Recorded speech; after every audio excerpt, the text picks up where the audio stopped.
We are morally indefensible and absolutely necessary.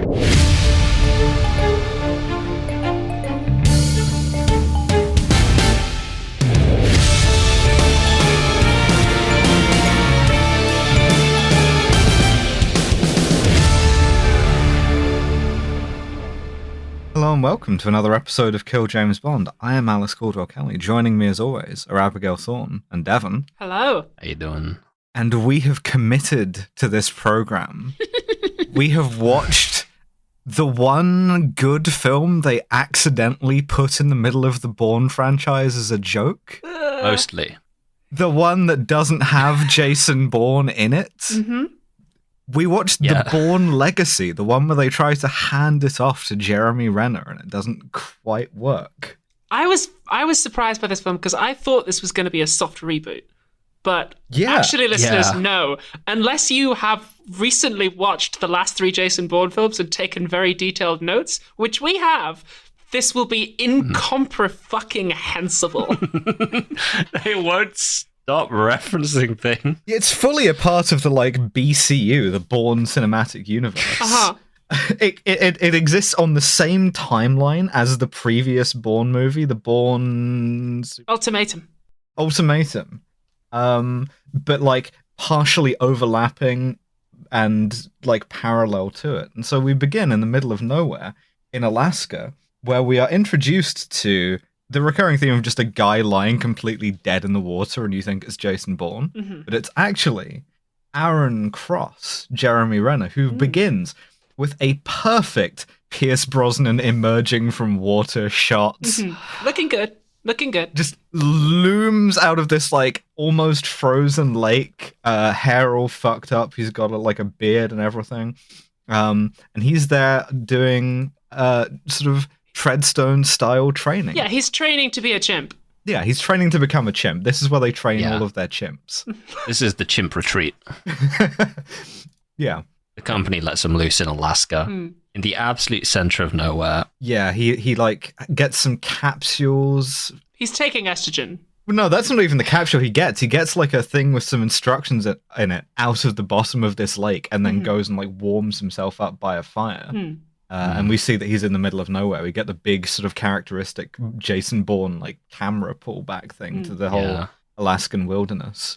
You also learn that he's getting fucked with by wolves. Yeah. Yes. He's mad about these wolves for age. He really has a grudge against these wolves. We see him fight off these wolves by swinging a burning torch at them. Mm-hmm. Yeah. And then we go to Washington, D.C., where we see Director Kramer of the CIA entering the apartment of Jerry Seinfeld. And there's an applause break, which they stopped doing after a while because it was getting very strange. That's right. He's entering the house of a guy called Thurso. He's a retired admiral. He's this real deep state guy, and he sort of gives him this dressing down. And the immediate lesson of this is essentially, the CIA are not the real CIA. The CIA are just idiots. They're a front for the real guys. We've had an interesting shift in the way the Bourne franchise just shows you the intelligence community, because in the first film it was there's 1 or 2 bad actors within the CIA. Then in the second one, it was there's a rogue department. In the third one, it was actually the highest levels of the CIA are aware of this illegal shit, but there's also good white hats within it. Now we've just gone, okay, the real bad guys are not the CIA. There's a CIA called NRAG. And they're the real fictional bad guys. I don't know. National Research Assay Group or something. But basically, we've now reached a stage where actually we can't even say anybody in the CIA is bad. The real villains are NRAG. It's okay. The real villain is the BIA. Don't worry about it. It's fully the deep state is who the bad guys are. 100%. It's 2 guys. They're both billed as retired Marines or some shit. One was played by Stacey Keach, who was doing a phenomenal job being. That's our retired Admiral Thurso, and then we have a retired Air Force Colonel Eric Byer. He's playing Brian Cox version 3. Yeah, Brian Cox 3.0.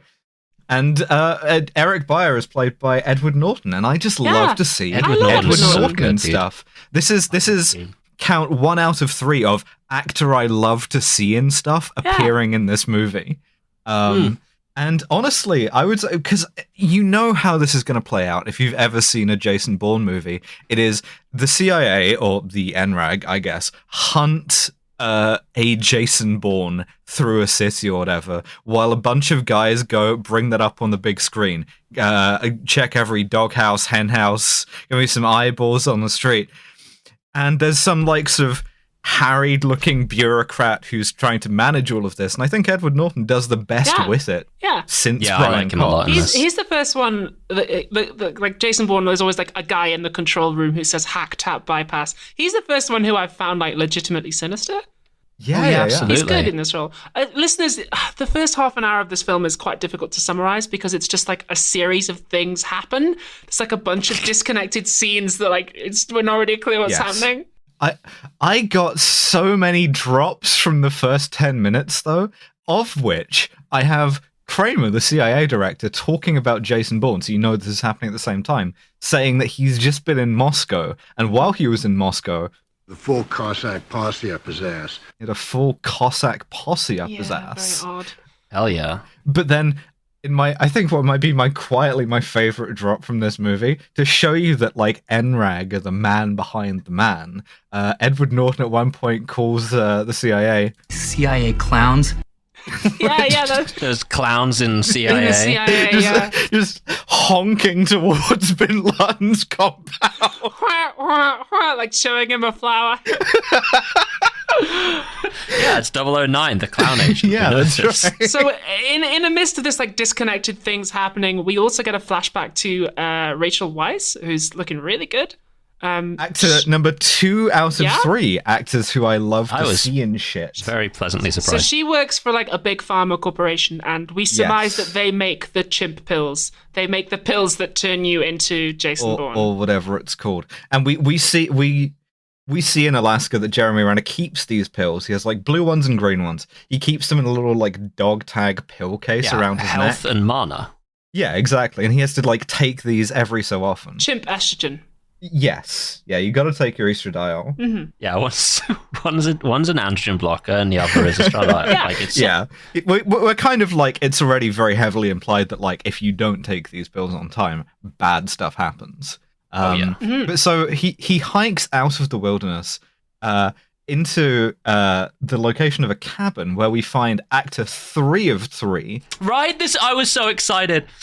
I whooped out loud and wrote Oscar in full caps, because who do we see hanging out in a fucking like tree but Oscar Isaac?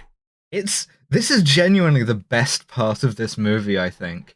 It's really, really good. These two, they come to understand that they're both agents. Yeah. They're both chimps, they're both taking the pills. And they have this really, really uneasy relationship because Jeremy Renner, Aaron Cross, he keeps asking questions like, why'd you send you out here to this cabin in the middle of nowhere? Why'd they send me out here? How many of us are there? Why do I have to keep taking these things? And we also see that he secretes some of his pills. He just stuffs them in his boot and hides them, and then fakes like they're lost. And this creates this immediate sort of dynamic of suspicion because Oscar Isaac can kind of see through him, and he's like, well, I don't want to give you some more pills. And I really like their dynamic in this because they're both like, neither of them we eventually learn know anything about this like program that trains Professor Chimps, but they're both trying to pretend that they do. Also, by the way, listeners, if this is your first time listening to the podcast, Professor Chimp is what we call the professional assassins who've been trained. Go back and much like this film, if you have not listened to the previous episodes, this will be difficult. Yeah. Crib notes on this. Okay, there was it was Mark Strong in the first one of these movies. It was definitely Mark Strong. He was activated by getting a text on his phone, and what they texted him was presumably a random code word, but the code word was chimp. And his code name was Professor, so we have called each of the assassins Professor's Chimp from there on in. But now we need to meet another character from the previous film, because Edward Norton is watching a YouTube video of our favorite character. Will you commit to this program? Dr. Hirsch, I think his name is. This conversation is great because it's essentially the Jason Bourne will not be appearing in this movie meeting. I love this. It's so good. you have a little meeting of all the guys, and one of them's like, yo, you hear about this shit Jason Bourne did? That's whack. That's crazy shit. And like Edward Norton is like, shut the fuck up about never Jason speak to Bourne. me ever again. It's like the meme of the boss throwing the guy out of the window in the third panel. It's 100%.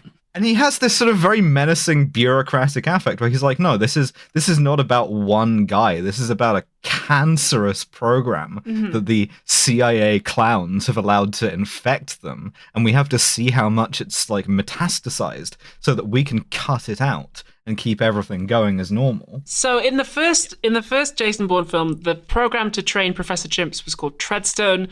Then we later learn there's another program called Blackbriar. Now we're learning that there's actually like a third secret program to train CIA assassins. Third and fourth and fifth. There's like so many of these they've committed too much. And like each program like trains people in a different way. So Jason Bourne was trained by being dunked in cold water and asked to commit to the program. Aaron Cross has been trained by like giving him like pills that make him a super soldier, basically. Yes. Pills that turn him into Jason Bourne. And the reason why Edward Norton has to destroy all evidence of the Outcome program is because Dr. Hirsch, Brian Cox #3, has just been on a YouTube video where he's like glad-handing the guy who did the science for Outcome, and he's just like giving a toast in his honor, and they have not even tried to hide this. Like all the CIA torture psychologists and psychiatrists were about this subtle in real life. Like they're all still working and like, you know, doing various things. But I think the vibe we're meant to get here is more sort of like Sidney Gottlieb or Ewan Cameron, the sort of MK Ultra stuff where they're doing like behavioral mind control shit. Yeah. Anyway, that's what Edward Norton's up to. He's shutting down the program. When we met Rachel Weisz, the scene that she's in, she gives a guy clearance to get into the secret lab, and this guy is played by Zelshko Ivanek. And if you're familiar with his work in any movie, you know that he's about to go apeshit and kill everyone. Yes, because that's the only person they ever cast him to play. Yeah. He has that sort of look. We're interlacing this with Aaron Cross in the wilderness in this cabin in Alaska. He talks Oscar Isaac into giving him his pill, some spare ones, and they have this fantastically tense conversation where Aaron sort of tries to do the thing that Jason Bourne does at the end of the previous movie of unionizing the chimps, where he's like, I have been sent here as punishment for not obeying my orders, for not committing to this program enough. I think you have been punished also. And Oscar Isaac goes, well, how do you know I'm not evaluating you? And in the first of many what I would describe as Sigma male actions that Aaron Cross takes, he goes, I don't care. Do you ever just not care? And this sort of like stuns Oscar Isaac to the point that he gives what I think is the best line in the movie. Shit, maybe you're evaluating me. He's so good. Really fun. It's like, neither of them fucking know. That's really good. They're treating everything with very much seriousness. They're also they have to take like blood samples once a day. And while they're both there, a drone arrives to pick up Aaron's and I think Oscar's stuff. Yes, yeah, because they're sort of like being augmented with these pills. They call them chems all the time. Yeah, it feels very video gamey, honestly. Yeah, you've got to like regularly monitor your blood levels. It's important to do that, especially if you're self-medding. They send the drone off to Gender GP or wherever. Yeah. So Edward Norton is shutting down Project Outcome. We see that there are like Professor Chimp agents in Iran, in Pakistan, and in South Korea, and they're all being given like new pills. They're like, we've got new estrogen for you. Which leaves me to the first part of the ultimate drop button that I have compiled here, because the Outcome agent in South Korea goes to get her pills. They're new pills. They're like yellow triangular ones, and she goes, "What happened to the green and blue ones?" We're transitioning everyone in the program. Use hormones to make them all male. I'm assisting Gareth Mallory in the transition. I always thought it was gay. Yeah, well done. They're transitioning everyone in the program. They're transitioning everyone in the program. Will you commit to this program? We also get my favorite shit ever, which is something that I cannot stop noticing since you pointed it out, Alice, which is that when they cut to the Middle East, you get my favorite shit in the world, which is muezzin filling time.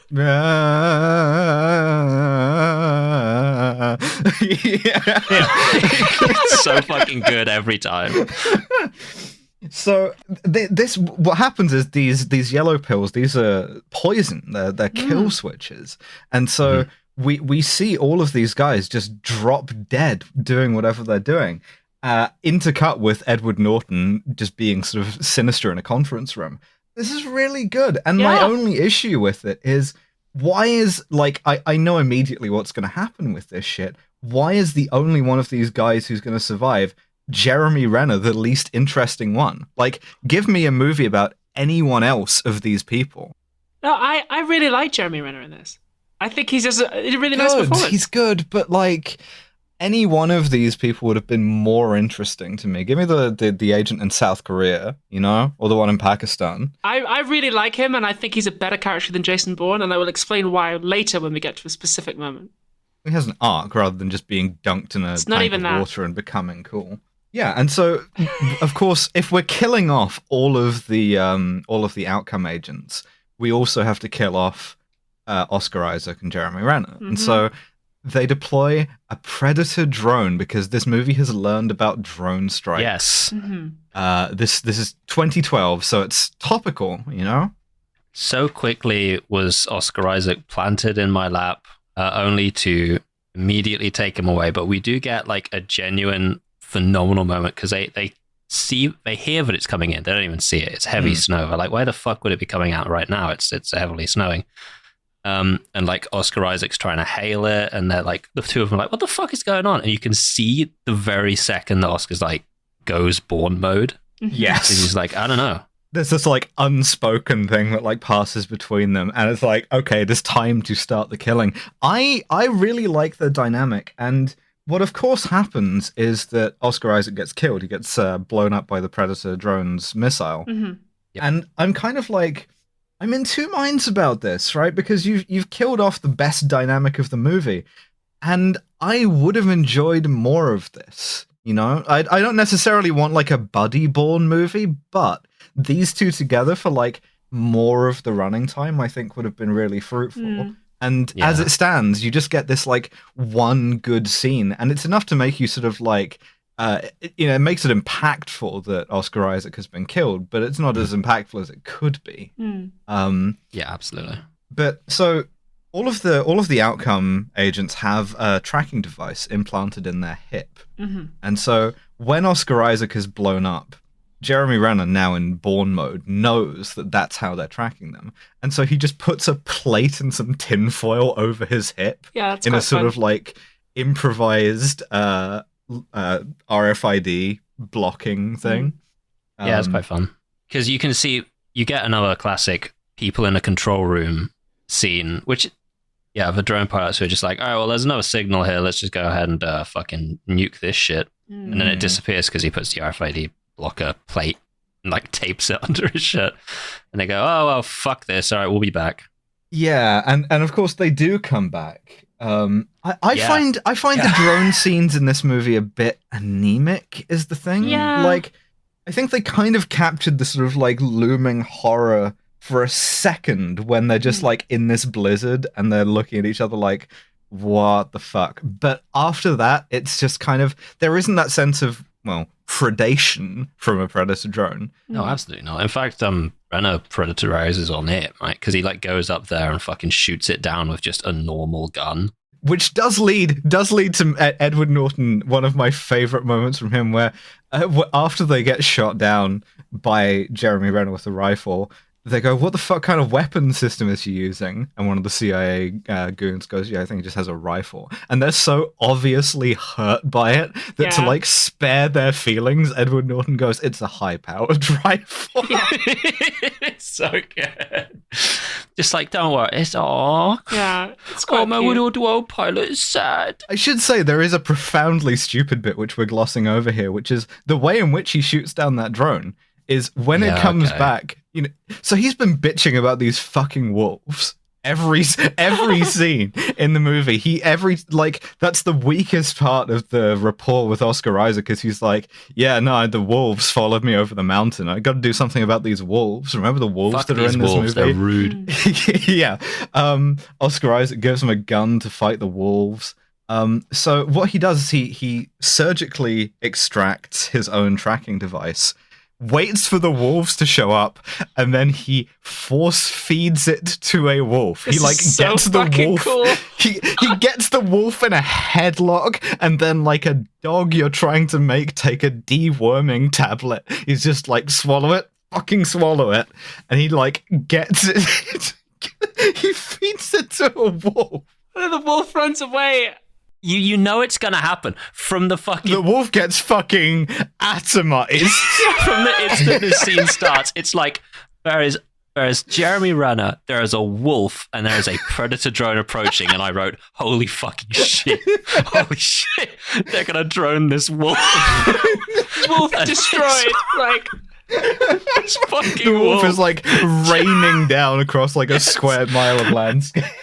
atomized.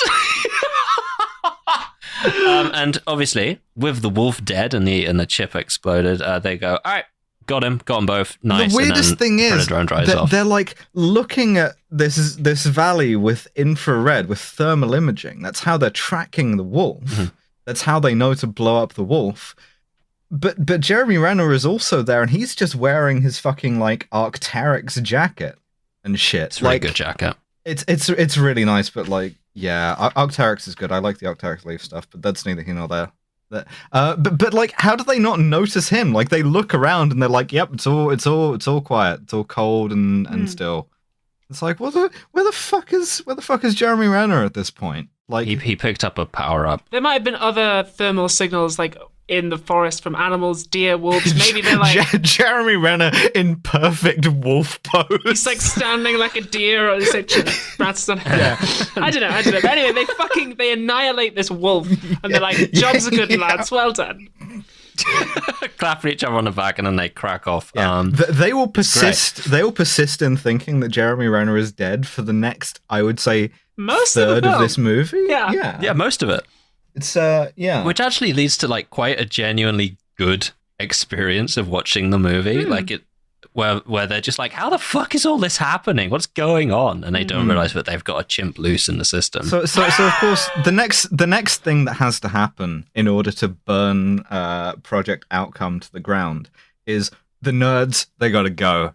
The nerds are out of here, baby, and we get a fucking banger of a scene. Yeah, the scene is Yes. really fucking hardcore. What we do is It's sick. It just drops a sort of honestly a workplace mass shooting horror scene. This is one of two like quite horrific scenes in the film, but goes hard.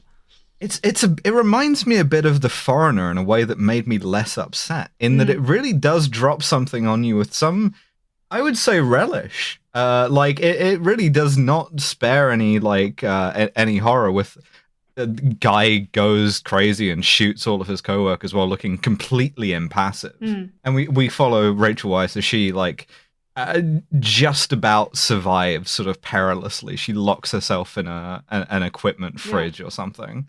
And we see that the guy has been like secured his way in and like locked himself in with everybody by making sure that no one on the outside has a key card, and he like breaks the handles off both sides of the door. And like sabotages the estrogen making equipment, and then like, executes all of his like terrified coworkers. This scene is like really quite like horrible. Nudging the unprovoked violence score up. Yeah, and when the security finally get to him, he shoots himself, which is the classic sign of a guy who is being like MK Ultra mind controlled. So you got to start thinking about that. We get a flashback where Edward Norton and Jeremy Renner have a scene together, which presumably somebody realized, hang on a minute, these guys never meet. So we get a flashback where Edward Norton explains what the purpose of Project Outcome is. Yeah, and he's explaining it to a guy who does not understand him. Like the idea is they have both just done something horrible, and Jeremy Renner is traumatized. He's like wiping the child blood off himself, whatever, and then Edward Norton tries to explain to him through a very sort of obtuse allegory, and he goes, "Do you know what a sin eater is?" to this guy who, as we'll later find out, would have no reason to know that. Mm-hmm. Yeah, it's like Monster Hunter, but with guns. It's a video game series. But this is the closest we've come to like an explicit sort of like articulation of the lib value. Well, the sort of like psycho deep state lib value. We got a bit of one from Brian Cox number 4 in the previous movie, but this is the most explicit one, which is like, yeah, no, we do all of the unconscionable stuff in order to make sure that our cause remains pure. He's doing like a Few Good Men shit. He's like, you want me on that wall. Exactly. You need me on that wall. So you get that Kipling shit of like, you know, sleeping peacefully at home. So, yeah, absolutely. We got to do that. We'll do a courtroom miniseries. Ooh, yeah. Ooh. Yeah, so he that's his view of them. They are sin eaters. They take all of the sins that they do into themselves. And the United States remains morally pure. This does not fucking work at all. That's where we get the line from the opening, we are morally indefensible and absolutely necessary. Yes. And it's never actually explained why they're necessary or what they do. Like, Norton has the scene in a diner with a general when he's trying to, like, wind up outcome. And this general's like, we get the best intelligence from these guys. We know about, like, North Korean nuclear tests. We have a highly placed agent inside Pakistani ISI. And then, like, Edward Norton just goes, yeah, okay, but we are in our jobs because we have to do the necessary thing and we're able to do it, and this is it. And then the general just kind of goes, like, yeah, okay, fine. Confrontation over. Cut to all the agents deaded. Like, yes, yeah. We get a little flashback where Aaron Cross is meeting Rachel Weisz and like kind of hits on her, and he's like a little bit charming. He's doing Sigma shit again. He's like, genuinely, that's the best sort of model for what I can describe his behavior as, is that this is the way that incels think that like a Sigma male acts. Is he's asking her questions about the program, which is all like highly classified, and she's like, I can't tell you that. And he's like, I don't care. What are you doing later? And she goes like, you know, this is all being recorded, right? And he's like, yeah, I don't care. Again, Sigma, right? That's what they think that kind of masculinity is. It's where you just don't give a shit and you're like unbound by the rules. In the present day, however, Aaron Cross has run out of estrogen, so he needs to seek out Rachel Weisz. Yes, and conveniently, she's in all the papers because she's been photographed as like the sole survivor of this clinic shooting, which the NRAG have not even tried to cover up. They're just using the idea that it was like, it was just a regular, ordinary American workplace shooting. And then we get what I think is like one of the most hardcore scenes in the film. Yeah, this her house. rules. This is an incredible scene. Oh, this is great. This is a sort of gaslight gatekeep girl boss. Yeah. So what happens is the feds arrive in the person of a psychotherapist, Dr. Connie Dowd, and some special agent. They like sort of give their names, but they're pretty forgettable. And they get her into the kitchen, and the vibe is sort of like it switches, and this actually manages to sell predatory in a way that the drone doesn't. There is this sort of creeping sense of danger where they absolutely do gaslight her. And the vibe is like, hey, we're just checking in on you. And then it switches a bit to just checking in on you because you booked a flight to see your sister in Montreal, and that set off some alarm bells.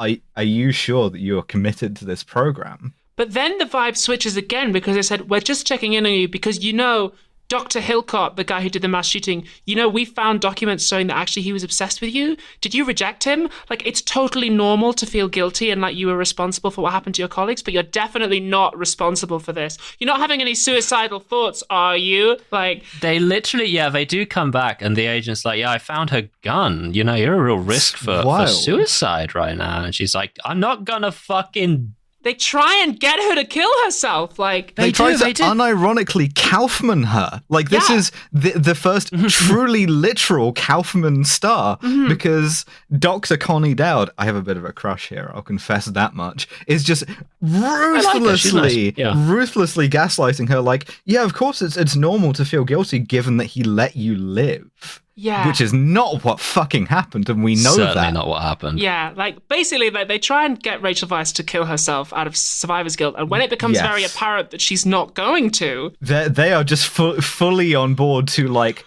we are going to suicide you. Yeah. Like, we are going to, like, physically hold you down and, like, shoot you with your own gun. Yeah, like this scene, listeners, like I would say the film is worth watching for this scene alone because it's like great. so fucking well written. Like so much of this is Elizabeth Marvel, who is Connie Dowd. I think she really fucking sells God, this. sinister. There's also a really nice little line which I knew you would pick up on, Alice, because Rachel Weisz says like, "Oh, everything like was fine, and now all of a sudden it's like DEFCON 4 in here." And it's not DEFCON 4. DEFCON 4 is the lowest one. Sorry. No, exactly. I knew you would pick this. up on that, Alice, but I think it's actually a really nice detail because she gets it wrong because she's a civilian.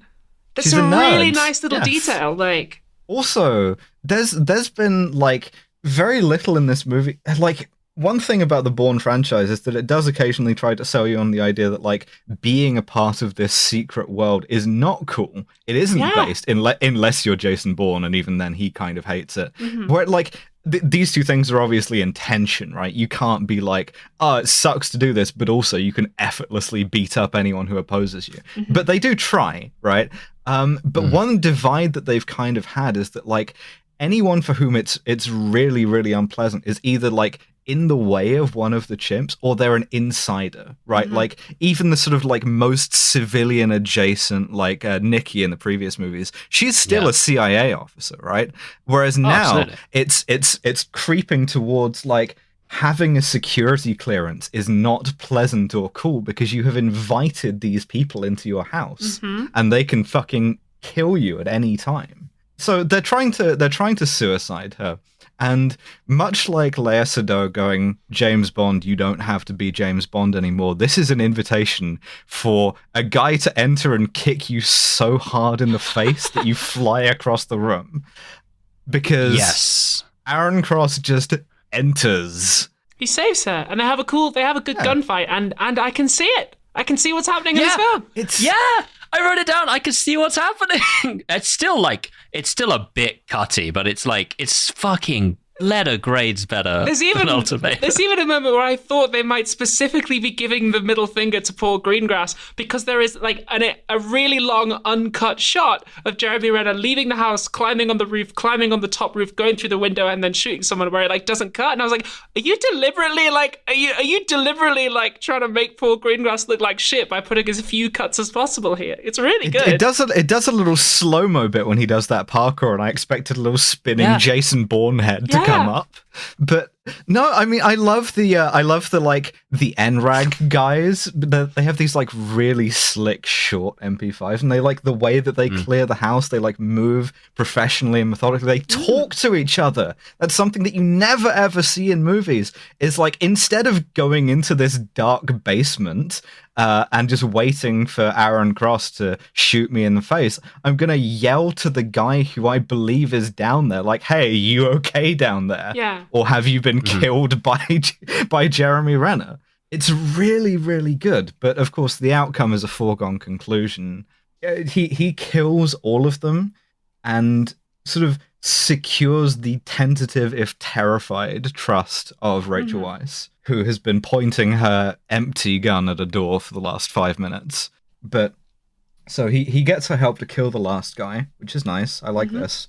But he is fiending for the meds. He needs his estradiol. Yeah, he needs that estrogen. Oh, absolutely. He's taken damage. He needs to get that health pack in there. He needs the mana.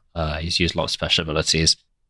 But she doesn't have any, and she's like, I'm a science. We don't make the. What do you think? I'm like grinding this shit up with a mortar and pestle. It comes out of a factory In the Philippines. Yeah. Also, as he burns the house down, they leave. As they're leaving, as they're driving away, the one bit that falls flat for me is the cops go past in the opposite direction, and he does the most obvious, like, "Oh, I'm gonna put my arm up to my face like this," as they drive past. And it's like, that's the most suspicious thing you could be doing in this situation. But so she explains why, she explains how they transgendered him. And I'm just gonna drop a couple of drops here. So let's say you want to change the human body. You want to fix a mistake. Which, I'll assign gender with you so far. What they do is they get you to take pills that use, or they can also use a virus to target two things. You've had some very minor alterations made to 2 different chromosomes. And so that's why they have green ones and blue ones. The green one is the physical, the blue one is the mental. That's right. Yeah, And health and mana. Yeah.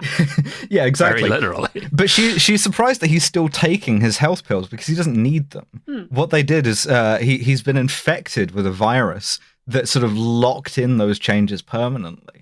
And he didn't even know about this. As far as he's aware, he just had like a bad flu that almost killed him. He gets very upset about it. And like, I'll be honest with you, this movie does a pretty good job at implying very heavily that the scientists involved in this are complicit.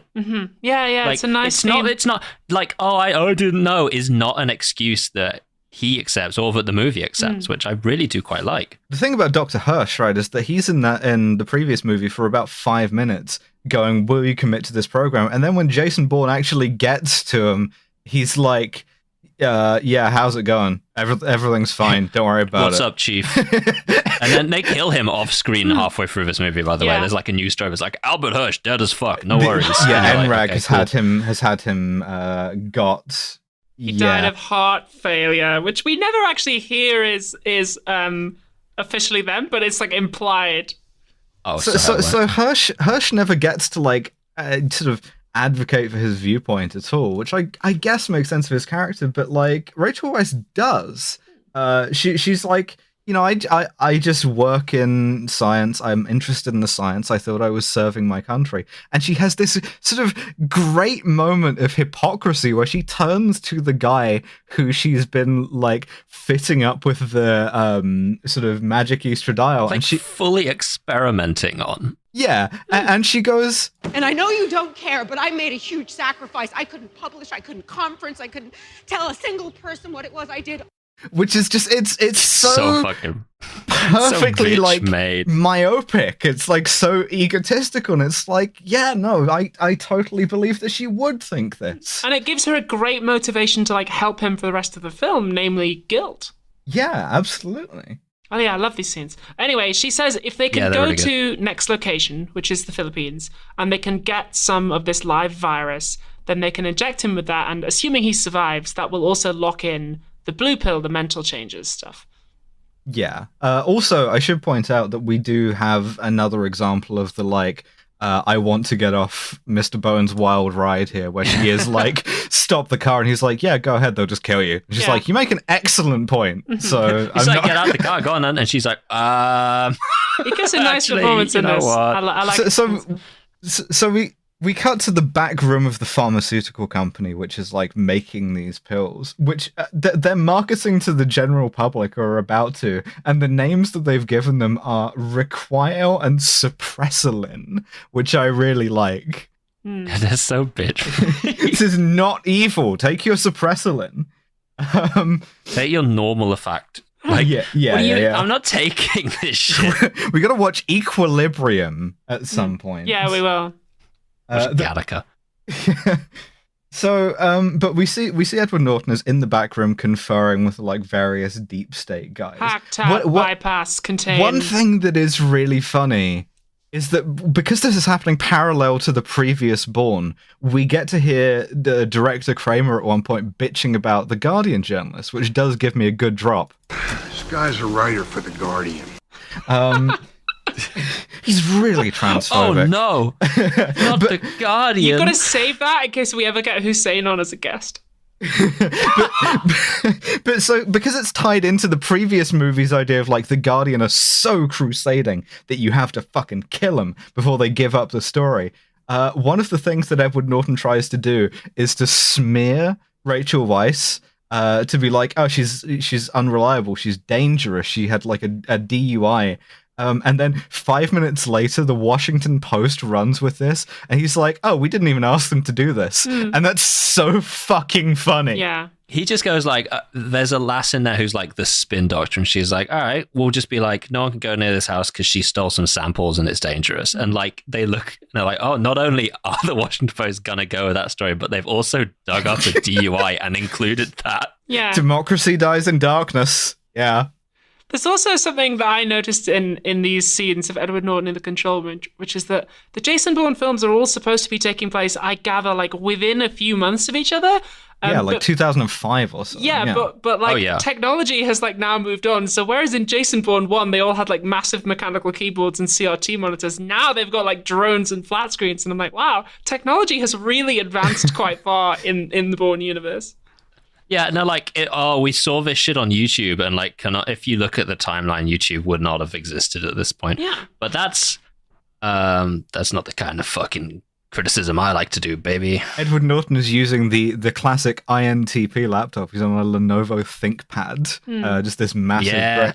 So we get to what would now in a traditional Bourne movie be Jason Bourne cuts a woman's hair and dyes it black And in a fucks her. hotel bathroom and fucks her. Which is they go to a hotel. They're about to try and fly to Manila. He does not dye her hair. He does give her a fake identity. Yeah. But Rachel Weisz asks him, wouldn't it be easier if you just detransitioned and then Dad wouldn't be upset when he sees you now?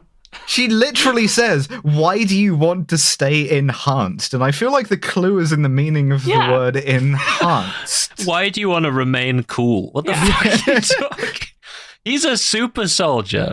Yeah, but he explains why, which is he only has the blues left. He's running out of them. Those are the ones that increase your mental acuity, your intelligence. And he shows her a picture of himself. He was not like Jason Bourne, a captain, the only cool rank. He was a private first class in the 34th Armored. And My Army recruiter was looking to make his quota. He added 12 points to my IQ.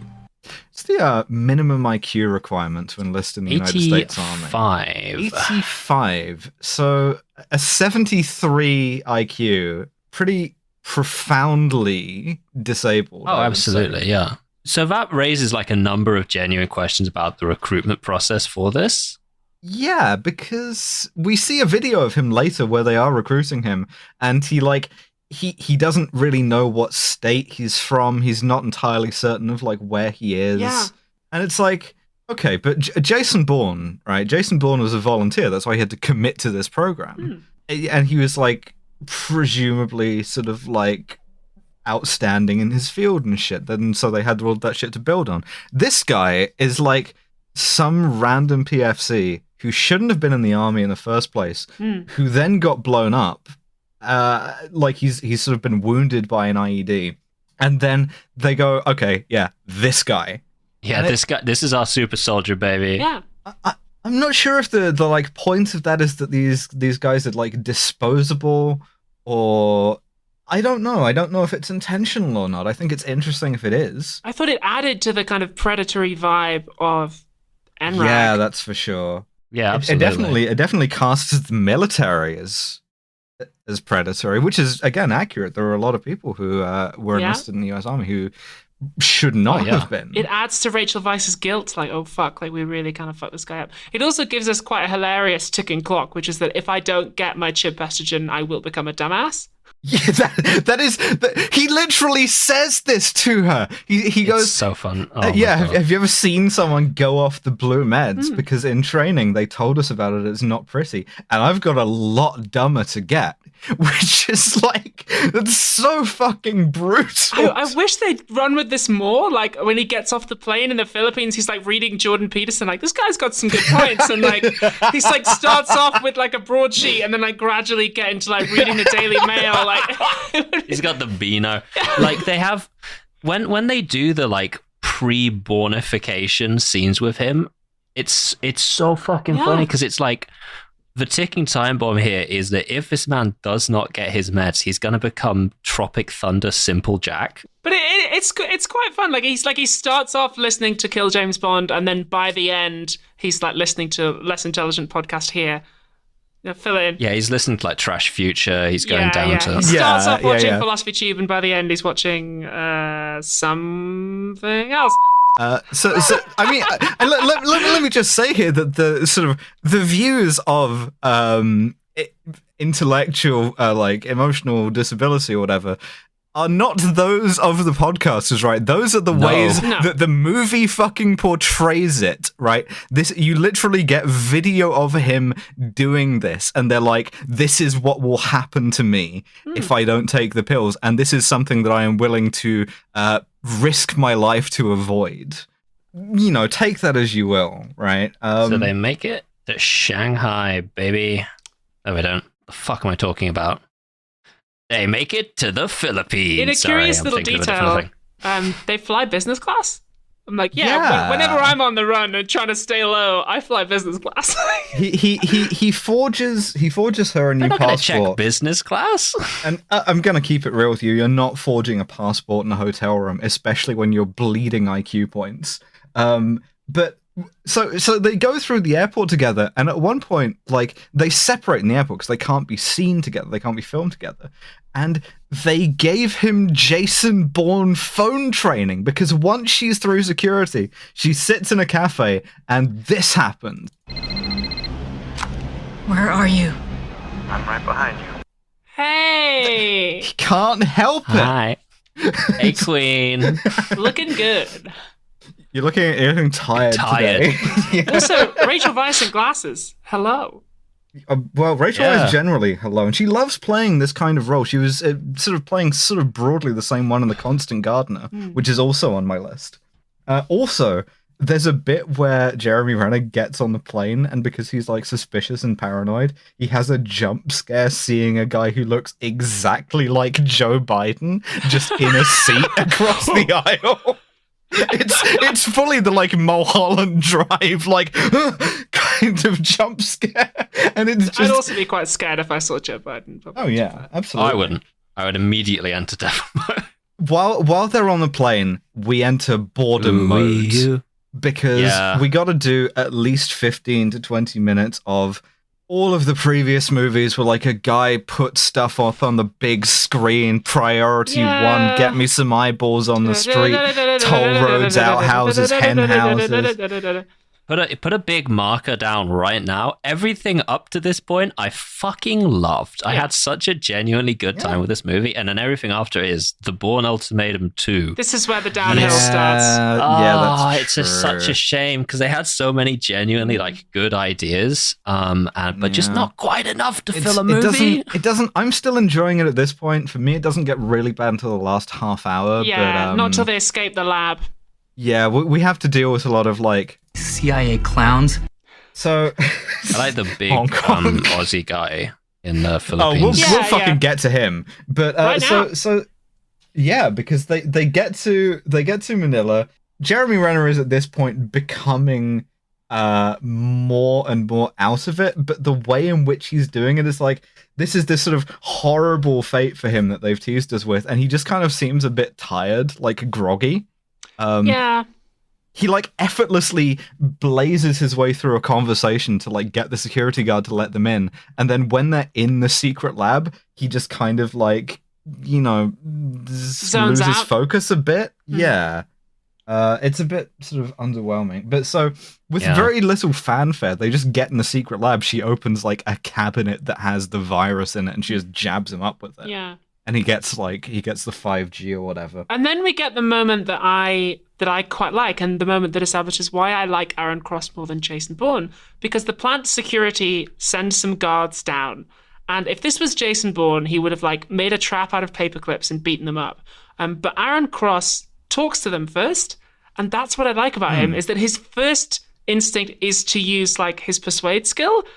And I think that's like really good. It's like good as a character, and also it adds tension because I know he can beat people up, but I don't know, like, well, will he convince these guys to leave them alone or not? Like, and he doesn't, and he beats them up, but it's still like a fun One thing I really like is that you can see the sort of like progression. You can see the like continuum of like force there, because he goes from like starting to like being friendly with them, like, hey guys, how's it going, to like, oh, you can't touch that, this is dangerous, to then trying to trick them to be like, you know what, just stay there, I'm going to call your boss about it. And it's only when he like leads them down a corridor that then he like is almost forced to fight them. Yeah, it's good. But I should say the reason why this has happened is because Edward Norton has figured out where they're going and what identities they're traveling under, and he's essentially gone, call the nearest Australian.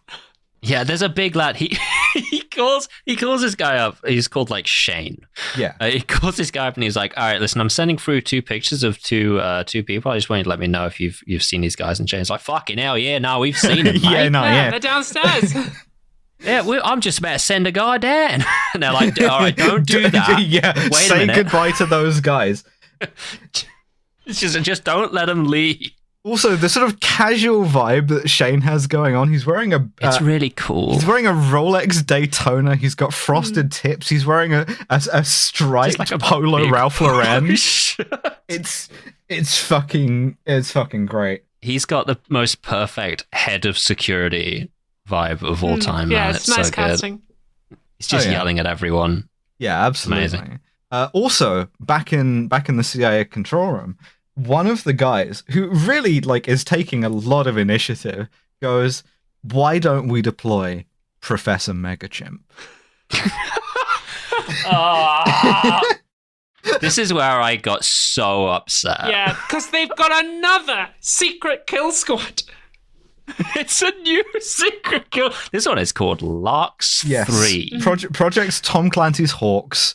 And the deal with these guys is that they're fucking robots, man. They're they don't scabs, have basically. any affect. They're scary. But that's the thing they've been doing. You know, you can unionize the chimps. They've been doing that with the original chimps. That was Professor Chimp's original deal, was that he had a totally flat affect until he was about to die.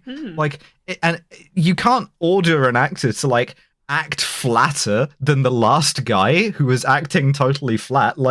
So it just comes off as more of the same. It is fully it was an illegal kill squad. It was an illegal kill squad. It was an illegal kill squad. This one, it was an illegal kill squad. Yeah, this guy, Professor Megachimp, is basically just like the Terminator. That's his thing. It's so unbelievably funny that they were just like, all right, we're shutting down all of the chimp programs. We're done with it. Get rid of them. We're going to kill all of these chimps that are in the field just to get rid of this shit. Okay.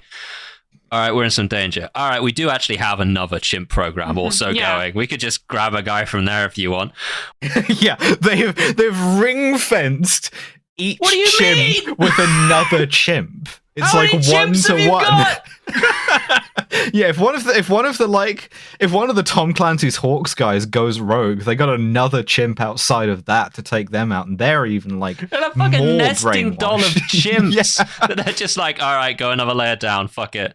These guys are even less empathetic. Or shit. You say nesting doll. Curious little detail that I noticed. Professor Super Chimp actually wearing the same sunglasses as Nadia in Russian Doll. Yeah. So There you go. autism is a developmental condition characterized by Keep taking the pills, Alice. We get a scene where it's right. Okay, there's two interpretations of what is happening right now to Jeremy Renner, Aaron Cross. Sure. And he implies that last time when he got viraled off one of his pills, it made him very sick for a bit. Yes. So either what has happened to him right now is that he is very, very ill, or he's shed 50 IQ points, and the movie doesn't do a great job of showing you which it is. The way that Edward Norton describes this is if he hasn't taken it, he's going to run out of brain. We are going to do reverse limitless on this guy. He's going to be reverse Limited. Lucy. yeah. Limited. Oh, come now. He is going to be limited.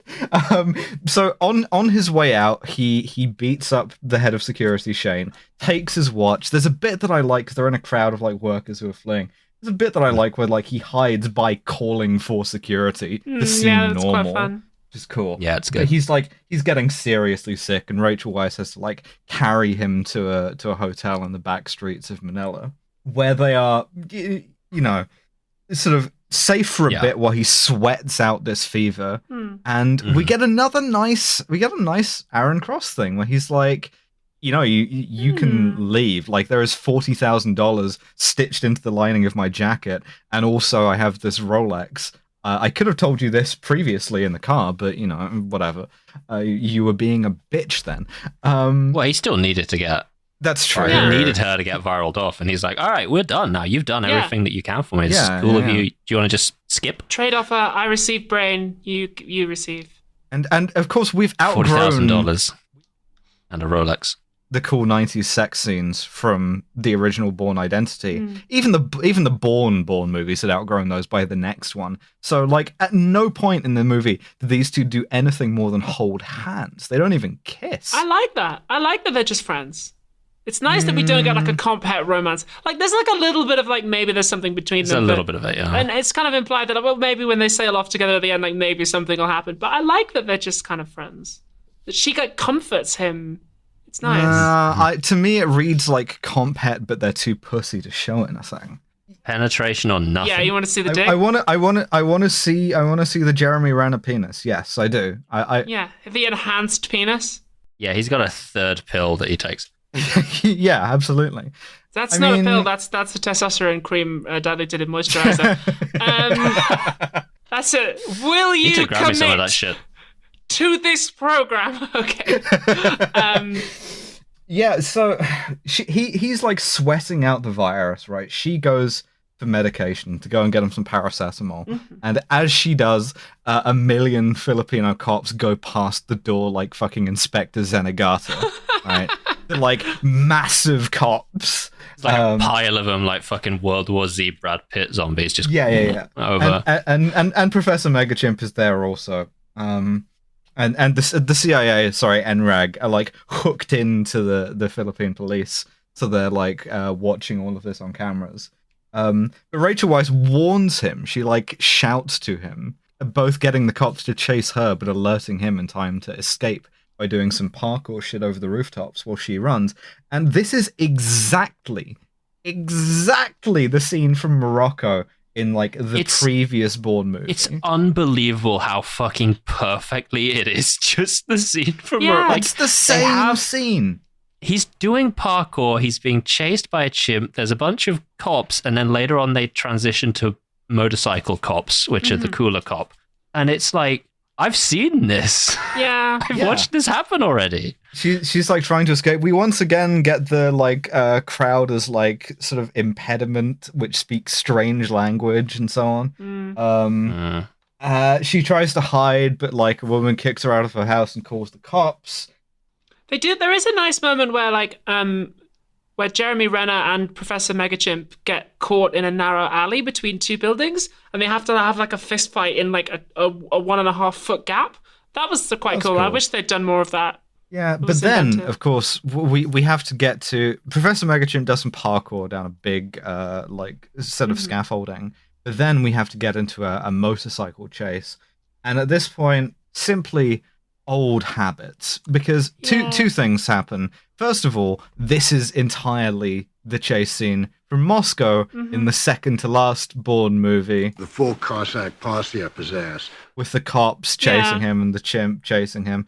Also, however, we go back fully to green grass cinematography, and I have written down simply, I can't see. We even do the like recurring shot of like the foot pressing the accelerator. We see that like 5 times in this fucking scene. Is Jeremy Renner a bikes guy? Is he a motorbike guy? Is that why this scene is there? I don't know. There's such a long bike chat. Like, there's the most dangerous. Like, they're fucking driving around. Rachel Weisz is there, just sort of semi-falling off permanently. Yeah. And they're just driving. They're causing crashes of buses. And I wrote, this is the safest motorcyclist I've ever seen. Yeah. She tries to like hit him with a motorcycle helmet, and we see that she like really winds up for this, and he just completely no-sells it because he's like, woman, nope. He gets bonked with the motorcycle, and she like overbalances and throws all her limbs out to each direction to maintain balance, and I really liked that. Yeah, it's like reasonably. It goes on a bit long, but it's okay. And then seconds later, he becomes the most killed. He's so dead. Yeah. He gets knocked into a column, and I assume, I fucking hope this is CGI, does about 50 backflips before landing, like making an inch deep dent in concrete. Perfectly lands like a dead Yamcha. But Rachel Weisz takes him out. She hits him off the bike, and she kills the Megachimp. I mean, Aaron Cross gets shot, but it's like pretty inconsequential. They use the Rolex to buy their way onto a boat and into sort of anonymity and obscurity. We also see that the lib ending of Bourne Ultimatum kind of gets undermined because Noah, who was like Brian Cox number 2, is like, oh, actually, I think Pam, the girl boss, Agent Girl Boss from the last film, she's like a traitor. She's crazy. Okay, the leak is bad, but they shouldn't have leaked it. Like, that's the real problem. Yeah. Like, they're undermining the CIA by doing that. Assisted an enemy of the United States. She didn't have clearance for any of this shit. This is treason, probably. Yeah, look, the Supreme Court needs that kind of anonymity. Like, yeah, and so in a closed session, the whole thing gets quietly dropped, and Pamela Landy, the good CIA agent, gets indicted, which I imagine is probably to set up the final movie, Jason Bourne. Yeah. You know his name, but if you don't, it's Jason Bourne. And we see Aaron Cross has left his little pill case and a message on his hotel mirror that says "No more." And they're on this boat, and we get the like least earned Moby ever because you get another Moby. Yeah, should have used a different Moby song. It's yeah. Do like it's good. And that's the film. It's 2/3 of a great movie. Yeah, it's a really good renner, but they killed Oscar Isaac too early and then ran out of ideas, and then they just made more Bourne again. Give me the buddy Bournes. Give me Jeremy Renner and Oscar Isaac on the run. Give me together. Bourne to be Wild with Jeremy Renner and Oscar Isaac.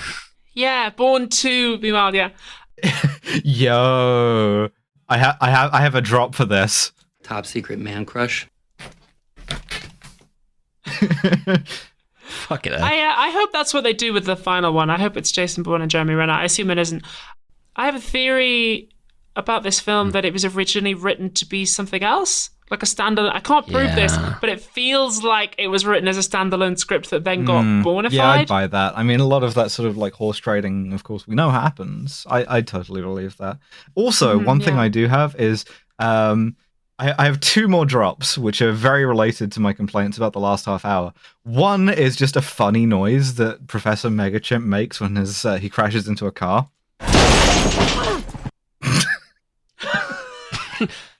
That's the fucking Daniel Craig hitting the ground noise again.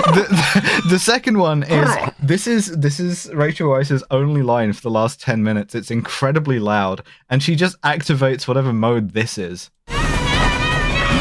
Speaking of Daniel Craig, actually, he's of course married to Rachel Weisz, so he was on set in Manila. Yeah. Just like an unjustifiably hot couple on both ends. Yeah, like what? That's a really nice pairing, actually. So yeah, he was on set in Manila for the last couple of. Good That's for both the of them. Bourne Legacy. I can never fucking remember the names of these movies.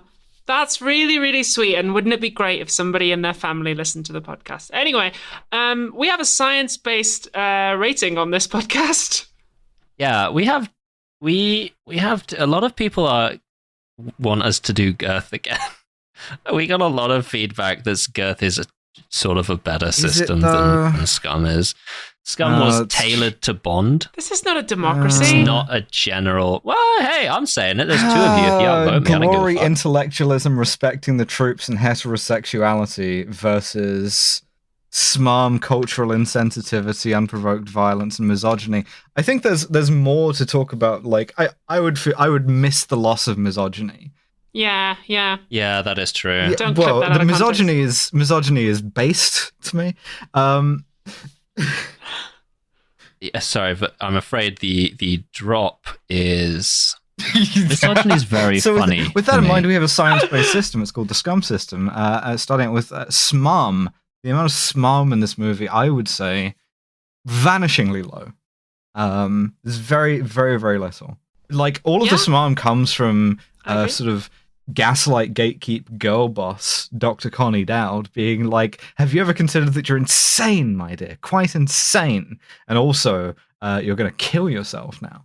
Aaron Cross has some, like, slightly swarmy Sigma moment. I would give him 1 point, maybe. Cultural insensitivity. Well, I mean, once again, we have the crowds in the Philippines. Also, the Filipino police look like clowns, but then like the Bourne movies, like they flex on every nation's cops. So CIA clowns. Yeah. Why does he say it like that? Why is it so perfect? CIA clowns. CIA clowns. I like it with Sound Norton's of Norton, voice. baby. It's great, but it's such a striking drop. Cultural insensitivity. Well, I mean, it insults the Australian people by suggesting that they could all have drip that intense. First of all, the scenes in Manila where the crowds are terrifying due to being foreign, I would say. Yeah. Hits pretty fucking hard, too. Yeah, sure. 3. I think I don't know. I think I've been conditioned by like the Bond movies, which were like incredibly. Yeah. Then this is what we worried would happen: is we would get like inured to the racism by the Bonds. Yeah, we did spend the entirety of the Craig movies like drilling the unprovoked violence way down, but I agree. Yeah. Whatever, it might have been provoked. Yeah. Like, we did get very inured to the system. I think it's harsh to give it a 3, but I can be harsh to this one. Unprovoked violence. I'm just gonna say force feed a wolf. Yeah. He has the wolf in a snare. The wolf is a tool to him. The wolf wouldn't have been in this situation if it hadn't followed him halfway across Alaska. It's the wolf's fault. I think genuinely for the workplace shooting scene, it's got to be quite high. Yeah, that is true. All right, here's right. We need to put this to rest then, because going forward, we're not going to just talk about James Bond. Is this on the part of the main character or on the part of the movie? It's the part of the movie. It's the kind that the movie wants you to think is good and cool. Because like that makes sense to me. Okay, in that case, the workplace shooting doesn't count. Yeah, the workplace shooting doesn't count because it's meant to be horrifying. Likewise, them trying to kill Rachel Weisz is meant to be horrifying, so that doesn't count. For getting a wolf blown up by a predator drone. I think that's counterpointed by how hard he tries to avoid doing violence against the workers in the Philippines. Yeah, but again, I will say he does have a wolf blown up with a predator drone. Like that's a thing that happens in this movie. You can't walk away from the rain of wolf blood. I can't wash my hands of the fact that this man has inhaled wolf. Yeah. Vaping wolf. I would go so high as to say a 4, perhaps. Alright. And then sure, yeah, I can see a 4, why not? Well, misogyny. Rachel Weisz is not like a sort of a capable fighter, but that is in keeping with her character. And the fact that she's a scientist doesn't mean that she's like useless until the last 10 minutes of the movie. Where she kills Megatron. Does that make up for like? Well, she's trying to wake him up because he's slipping into a dumb guy coma because he's been shot. And there's capable, like there's a woman in the fucking CIA ops room. We of course have Dr. Connie Dowd. So like, yeah, sure. Some of the outcome agents are women, so it's like I don't think it's super misogynistic. I think the last 10 minutes really sort of undercut it, though. All the kind of major characters who are running the world that this takes place in are male. Rachel Weisz is kind of like a subversive element, I suppose. Sure. We see that Pamela Landy's like power is totally contingent because it just gets taken off her after she's won at the end of the last movie, which I do kind of like. 2. I was about to say 2, yeah. All right, cool. That means 1, 2, 3, 4, 5, 6, 7, 8, 9. That's a 10. That's a 10. It's a good film. I know that's sort of quite decoupled from our scientific-based rating system, but for like to actually watch, pretty good. Like it falls apart a bit at the end, but it's a good time, and it feels weirdly better than the rest of the franchise. Yeah, it does. Yeah, it does. It does feel like very different. It feels like an improvement. I kind of wish this had been a standalone thing and hadn't done the Jason Bourne stuff. Because I like Jeremy Renner's performance. I like Aaron Cross's character. Either that, or we get, of course, the BCU, the Bourne Cinematic Universe, and we just get one of these a year. And of course, bear in mind, the only way they could think to bring him back would be the Bourne Legacy 2, Rachel Weisz gets shot in the back of the head in minute 10. So, you know, we quite literally dodged that bullet, I think. All that remains for us to do is to say thank you for listening, and we will return with the last one in the fucking series, Jason Bourne, brackets, you know his name, brackets, if you don't, it's Jason Bourne, close brackets, close brackets. Yeah, You know his name, I love Jason you know Bourne. his name, Jason Bourne. Where we get Matt Damon back and they bring him out of retirement for one last job. And Oh Paul my Greengrass. God. So get ready to not see what's happening. Fuck me. Bye.